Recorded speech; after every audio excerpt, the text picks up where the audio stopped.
عالمی منظرنامہ کچھ اس طرح کا ڈیولپ ہو چکا ہے کہ سپر پاور امریکہ کی نظریں گڑی ہوئی ہیں چین پہ، جس سے امریکہ کے دنیا کے دوسرے حصوں میں خود کے کریٹ کیے گئے پھڈے سارٹ آؤٹ ہوتے ہوئے نظر آ رہے ہیں، جن کو چین مزید ایکسپلائٹ کر سکتا ہے امریکہ کو ادھر ادھر انگیج کرنے کے لیے، تاکہ امریکہ مڈل ایسٹ کے اندر ہی کھپ جائے اور چین تک آنے کی اس کی نوبت ہی نہ آئے۔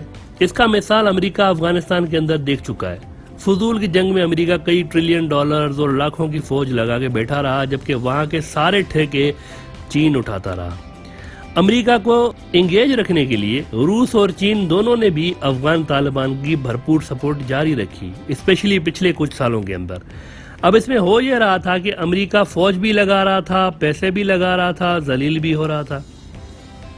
یہی کچھ امریکہ جانتا ہے کہ مڈل ایسٹ میں ہر اس جگہ پر روس اور چین کرتے رہیں گے جہاں پر امریکہ نے اپنے پھڈے پیدا کیے ہوئے ہیں، یعنی مڈل ایسٹ کے جہاں بھی مڈل ایسٹ کے اندر امریکہ موجود ہے، عراق کے پھڈے میں، سیریا کے پھڈے میں، یہاں پر چین اور روس وہی کریں گے جو کہ انہوں نے امریکہ کے ساتھ افغانستان کے اندر کیا ہے۔ اس کا مطلب امریکہ اپنے خلاف لڑنے والی پروکسیز میں ہی الجھا رہے گا، بجائے ان بڑی طاقتوں روس اور چین کو حقیقی ٹکر دینے کے۔ یعنی ابھی جو گیم ہے یہ امریکہ کے اوپر آیا ہوا ہے، اور امریکہ اس گیم کو شفٹ کرنا چاہ رہا ہے بیسیکلی چین کی طرف۔ اس لیے اب ضروری ہے کہ یہ جو مسلم ورلڈ کے اندر سو کولڈ وار آن ٹیرر اور اسلامک ریڈیکلائزیشن بکواس، اس کے خلاف ایک بھونڈے قسم کی لا حاصل جنگ جو شروع کی گئی تھی، اس کو امریکہ اب ختم کرنے جا رہا ہے، اور اب نئی جنگ کے خلاف امریکہ تیاری پکڑ رہا ہے، اور وہ نئی جنگ امریکہ کی ہونے جا رہی ہے دنیا کی اگلی سپر پاور چین کے ساتھ۔ یہ کوئی دو بدو جنگ نہیں ہونے جا رہی، پاکستان اور انڈیا کے درمیان جیسے دو بدو جنگ ہوتی ہیں 1 on 1، یہ جنگ ایسے نہیں ہونے جا رہی چین اور امریکہ کے درمیان۔ یہ جنگ اس طرح ہوگی جیسے امریکہ کی کولڈ وار ہوئی تھی سوویت یونین کے ساتھ، آپ کو یاد ہوگا۔ تو چین اور امریکہ کی بھی کولڈ وار کی طرح ہی جنگ ہوگی، اس میں تیسرے ملک لڑیں گے، اور یہ تیسرے ملک جو ہوں گے یہ چین اور امریکہ کے بہاف پر لڑیں گے، ویسے ہی جیسے کولڈ وار میں پاکستان اور افغان طالبان لڑے تھے امریکہ کی بہاف پہ سوویت یونین کے خلاف، اور ان دونوں نے بھرکس نکال دیا تھا سوویت یونین کا۔ آف کورس ان دونوں کے اپنے اپنے مفادات تھے سوویت یونین کو گرانے کے لیے، لیکن ان کے پیچھے امریکہ کھڑا تھا۔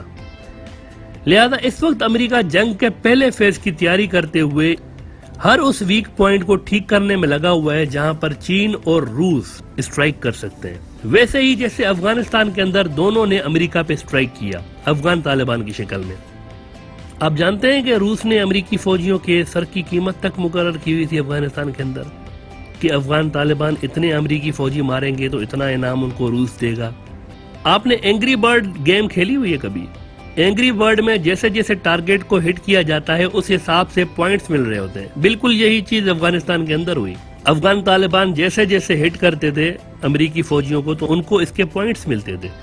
اس لیول تک امریکہ انگیجڈ رہا افغانستان کے اندر، اپنے ریسورسز کنزیوم کرتا رہا۔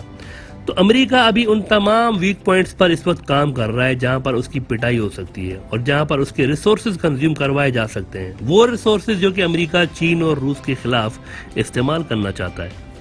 یعنی سیریا، عراق، ایران، یہ تھریٹ ہے ہی نہیں امریکہ کے لیے۔ یہ وہ ملک نہیں ہے جو کہ اگلا سپر پاور بننے جا رہے ہیں، یہ وہ ملک ہے ہی نہیں، یہ غلط جگہ پہ امریکہ پھنسا ہوا ہے۔ امریکہ کو پھنسا ہوا ہونا چاہیے تھا اگینسٹ چائنا، کیونکہ اگلا سپر پاور وہی ہے، امریکہ کے تخت کو وہی ملک چیلنج کر سکتا ہے۔ تو چھوٹے چھوٹے ملکوں میں امریکہ پھنسا ہوا ہے، مڈل ایسٹ کے چھوٹے چھوٹے ملکوں میں امریکہ اسرائیل کی وجہ سے پھنسا ہوا ہے، حالانکہ یہ گیم نہیں ہے، یہ امریکہ کے لیول سے چھوٹا گیم ہے، امریکہ کی لیول اس سے بڑی ہے، اور وہ بڑی لیول ہے چین۔ امریکہ کو چین کے لیول کے ٹکر لینے پڑیں گے۔ یہی وجہ ہے کہ آپ کو اس وقت مڈل ایسٹ کے اندر یہ دوستی اور پیار محبت کی فضا نظر آ رہی ہے، پیار محبت کے نظارے نظر آ رہے ہیں۔ سیریا دوبارہ عرب لیگ کے اندر آنے والا ہے، وہاں بشار الاسد کو دوبارہ سعودیز ویلکم کرنے جا رہے ہیں، ایران کے ساتھ معاملات طے ہو رہے ہیں، یمن کی وار ختم کرنے کی کوششیں ہو رہی ہیں۔ اگر سعودی اور ایران کے معاملات طے ہو جاتے ہیں تو عراق میں بھی اسٹیبلٹی آ جائے گی اور یمن میں بھی اسٹیبلٹی آ جائے گی۔ انفیکٹ عراق کا صدر جو ہے وہ صلح کروا رہا ہے سعودی اور ایران کے بیچ، تاکہ دونوں ملک ان ملکوں کے اندر پروکسیز کی جو اپنی کاروائیاں ہیں یہ بند کر دیں۔ اب اگر مڈل ایسٹ کے اندر اس طرح امن آ جاتا ہے تو اس پہ سب سے زیادہ کھجلی ایک ملک کو ہی ہو سکتی ہے، اور وہ ملک ہے اسرائیل۔ کیونکہ اگر یہ سارے ملک یوں مل جاتے ہیں مسلمان ملک، تو ان کے اندر ایک ایجنڈا تو کامن ہے عوامی سطح پر، اور وہ ایجنڈا ہے یروشلم، مسجد اقصی، قبلہ اول، اسلام کا تیسرا حرم مکہ اور مدینہ کے بعد مسجد الاقصی۔ اب اگر یہ سارے ملک یوں ہی گڈی گڈی ہو جاتے ہیں تو پھر ایشو تو ایک ہی بچتا ہے اس کے بعد، اور وہ ایشو ہے یروشلم۔ لہذا یہ مل کے اسرائیل کے اوپر پریشر ڈالیں گے یروشلم کو لے کے۔ اب مڈل ایسٹ کے اندر یہ جو پیس پروسیس شروع ہوا ہے یہ امریکہ کو سوٹ کر رہا ہے، کیونکہ اس کے بعد they can focus entirely on China. یہ امن ایران کو بھی سوٹ کر رہا ہے، سعودی کو بھی سوٹ کر رہا ہے، ان دونوں کے اربوں ڈالر بچ جائیں گے جو کہ یہ ایک دوسرے کے خلاف پروکسیز کی شکل میں لگا رہے ہوتے ہیں۔ لیکن اسرائیل، آپ اس پہ سوچیں اسرائیل کا کیا بنے گا؟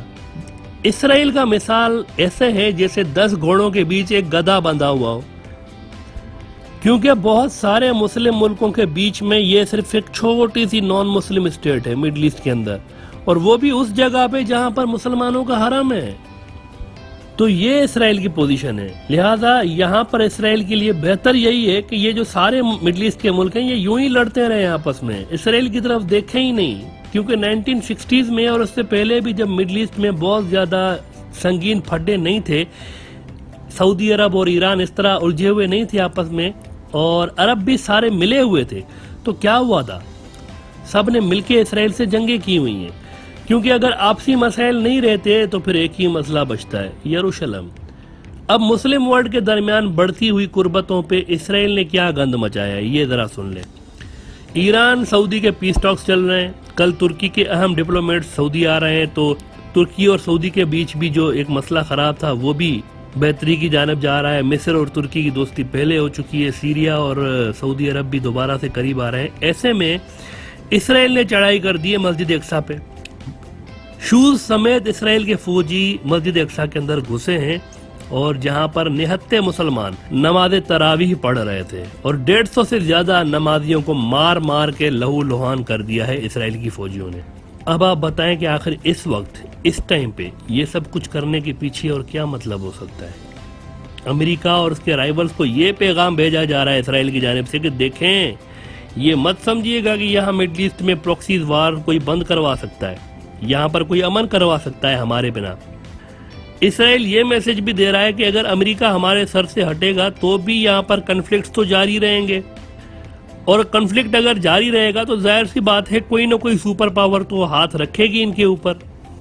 تو اسرائیل امریکہ سمیت عربوں کو اور باقی قوتوں کو یہ پیغام بھیج رہا ہے کہ بچو، صرف عرب نہیں ہے یہاں پر، ہم بھی موجود ہیں۔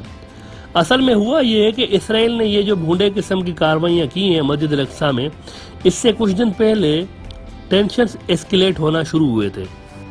کچھ دن پہلے یہ ہوا کہ ایسٹ یروشلم سے تقریباً 2 کلومیٹر آگے جب آپ اولڈ سٹی کی طرف آتے ہیں تو جو اصل یروشلم ہے، اولڈ سٹی جو ہے یہ اصل یروشلم ہے جس پہ مسلمانوں کا مین کلیم ہے۔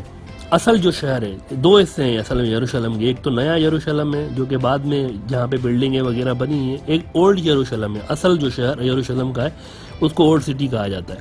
تو اولڈ یروشلم کی طرف جب آپ جاتے ہیں تو وہاں پر شیخ جراح کا ایک علاقہ آتا ہے۔ اصل میں جراح جو تھا حضرت سلطان صلاح الدین ایوبی جو تھے، جنہوں نے آخری بار یروشلم سے غیر مسلمانوں کا قبضہ چھڑوایا تھا، ان کے ڈاکٹر تھے جراح، ان کا مقابرہ اس علاقے کے اندر ہے، تو ان کے نام کے پیچھے اس علاقے کا نام شیخ جراح کے نام سے مشہور ہے۔ اب اولڈ یروشلم میں یہ جو شیخ جراح نام کی مسلمانوں کی قدیم آبادی ہے، یہاں سے مسلمانوں کو نکالنے کے لیے اسرائیل نے یہودی بستیاں بنانے کا ایک پریاس شروع کر رکھا ہے، اور اسرائیلی پولیس نے کارروائی شروع کر دی تھی، اور جو صدیوں سے مسلمان رہ رہے تھے ان بیچاروں کو پتہ بھی نہیں چلا، ان کے گھروں کے کاغذات جھوٹے کاغذات بن کر یہودیوں کو مل گئے کہ یہ زمینیں آپ کی ہیں، مسلمان اس پر قبضہ کر کے بیٹھے ہوئے ہیں۔ اب پولیس کے ذریعے وہ قبضہ چھڑوانے کی کوششیں کی جا رہی ہیں۔ یہ سارا گند اسرائیل نے تب مچانا شروع کیا جب یروشلم کو ٹرمپ نے اسرائیل کا کیپٹل تسلیم کر لیا۔ اس کے بعد اسرائیل کو ایک لائسنس مل گیا کہ یہاں پر جو بھی مسلمان رہ رہے ہیں ان کو اٹھا کے باہر پھینکیں اور یروشلم کو بھر دیں ہم یہودیوں سے۔ وہی مودی والا فارمولا جو مودی نے کاپی کیا ہوا ہے کشمیر کے اندر، آرٹیکل 370 ہٹا کے۔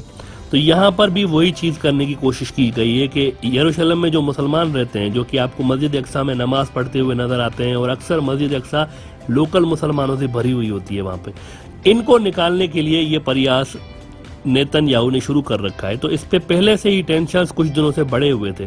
اس کے ساتھ ہی پھر مسجد اقصی کے اندر اب لوگ اس طرح سے فوجی گھسائے گئے ہیں اسرائیل کی جانب سے۔ تو اسرائیل کا اس ٹائم پر یہ موو بڑا کیلکولیٹڈ ہے۔ بنگلہ دیش، پاکستان اور افغان طالبان نے، یہ امپورٹنٹ بات ہے، افغان طالبان نے بھی مسجد اقصی پر اسرائیل کی اس چڑھائی کو کنڈیم کیا ہے۔ یہ ایک سرپرائزنگ قسم کی نیوز ہے اسرائیل کے لیے کہ افغان طالبان کنڈیم کر رہے ہیں اسرائیل کے اس ایکٹ کو۔